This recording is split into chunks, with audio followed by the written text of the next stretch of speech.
नमस्कार दोस्तों, रेलवे की पाठशाला में आपका स्वागत है। दोस्तों एक बहुत बड़ी अपडेट रेलवे ग्रुप डी के रिगार्डिंग यहाँ पर आ चुकी है। जी हाँ दोस्तों, रिजल्ट के बारे में तो खैर अभी पता नहीं दोस्तों रिजल्ट कब आएगा, लेकिन दोस्तों उसके रिगार्डिंग यहाँ पर एक ऑफिशियल नोटिस उसी के रिगार्डिंग आ चुकी है कि रिजल्ट किस प्रकार से यहाँ पर पब्लिश किया जाएगा। चलिए पूरा मामला देखते हैं। उससे पहले आपसे रिक्वेस्ट है, रेलवे भर्ती के लेटेस्ट एंड ऑथेंटिक अपडेट पाने के लिए रेलवे की पाठशाला को भी सब्सक्राइब करें। यहाँ पर दोस्तों आप देखेंगे addendum number 2 corrigendum and amendment number 4 और यहाँ पर आप देख सकते हैं 7/4/2022 का ये अपडेट जो दिया गया था पहले, उसमें दोस्तों संशोधन के बारे में दिया गया है।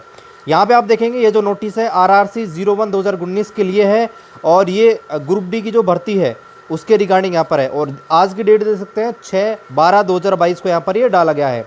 यहाँ पर देखिए, यहाँ पर दोस्तों बोला गया है कि following paras are added to addendum number 01 to corrigendum and amendment number 04 published on RRB website on 12 August 2022।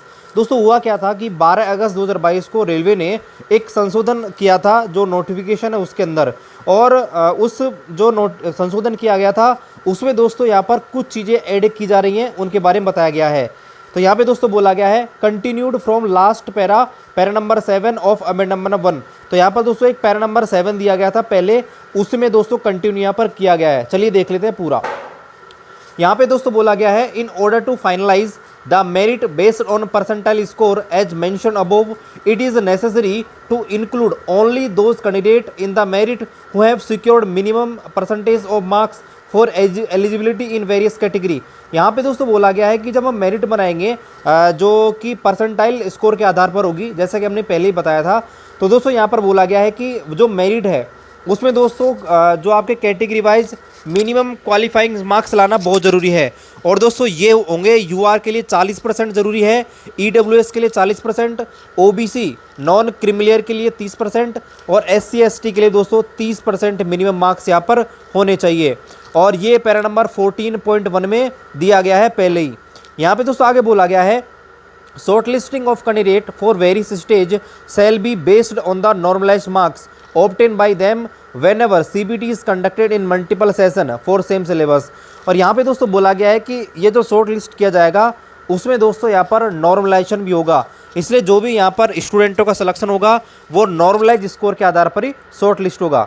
आगे यहाँ पर बोला गया है for this the percentile score of each candidate will be converted into normalised marks by interpolation of raw marks into base shift by using standard mathematical formation of interpolation for the purpose of deciding minimum qualifying marks as well as giving weightage to marks of CCAA candidates।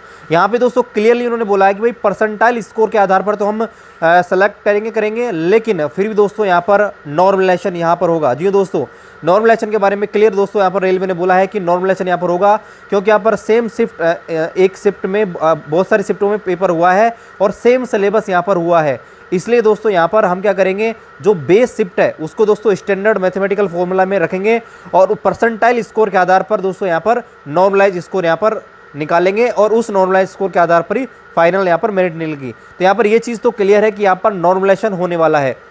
दूसरा यहाँ पर बोला गया है कि CCA जो candidate है, यानी कि जिन्होंने एक्ट अप्रेंटिस कर रखी है रेलवे के अंदर, उनको दोस्तों अलग से एक वेटेज दिया जाएगा। आगे यहाँ पर दोस्तों बोल रखा है base shift for the above purpose is defined a shift having the highest mean among all the shift of CBT with a condition that present candidate count should be 70% or more than the average of all shift. तो यहाँ पे दोस्तों जो formula है उसके बारे में थोड़ा सा बताया गया है। हालांकि दोस्तों आपको पता है कि फॉर्मूला को समझना बहुत इतना आसान है नहीं, तो फिर भी यहाँ पर बता रखा है कि हम एक बेस शिफ्ट मानेंगे। बेस शिफ्ट क्या होगी? बेस शिफ्ट में दोस्तों हम क्या करेंगे, जो भी जितने भी कैंडिडेट CBT में यहाँ पर प्रेजेंट हुए हैं उनमें क्या करेंगे, 70% से ऊपर जिनके मार्क्स है उस शिफ्ट को हम लेंगे और उसमें हाईएस्ट मीन निकालेंगे, उसका हाईएस्ट एवरेज निकालेंगे, उसको हम मानेंगे आपके बेस शिफ्ट।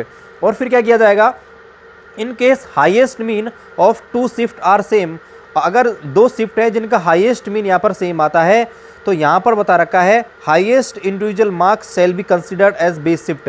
तो यहाँ पर क्या मिलेंगे, जो बेस शिफ्ट जो होगी उससे दोस्तों मैक्सिमम मार्क्स यहाँ पर जो हाई शिफ्ट है उसको यहाँ पर दिया जाएंगे।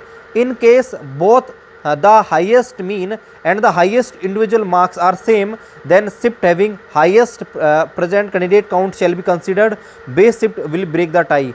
तो यहाँ पे दोस्तों बता रखा है, लेकिन यहाँ पर देखो आपको ये चीज़ें पता नहीं लगेंगी जब तक दोस्तों यहाँ पर हमारे पास सामने डेटा नहीं हो पूरा, तब तक दोस्तों फॉर्मूला को समझना यहाँ पर पॉसिबल है नहीं। तो कुल मिला के इसको मैं समराइज़ करूँ तो दोस्तों यहाँ पर बता रखा है कि परसेंटाइल जो स्कोर बनेगा उसके बाद यहाँ पर नॉर्मलाइज स्कोर बनेगा, और नॉर्मलाइज स्कोर बनाने का इन्होंने बता रखा है। लेकिन जब रिजल्ट आएगा तभी दोस्तों यहाँ पर क्लियर होगा। और दोस्तों यहाँ पर रिजल्ट जल्दी आ जाना चाहिए, क्योंकि दोस्तों ये नोटिस यहाँ पर डाला गया है स्टूडेंटों को अवेयर करने के लिए। तो मोस्ट प्रोबेबली दोस्तों हम पूरी कोशिश के हम पूरा अंदाज़ा लगा रहे हैं कि 10 तारीख के आसपास का रिजल्ट आ जाना चाहिए। बाकी दोस्तों मिलता है आपसे अगले वीडियो में, बेस्ट ऑफ लक, मिलते हैं अगले वीडियो में, तब तक जय हिंद, वंदे मातरम।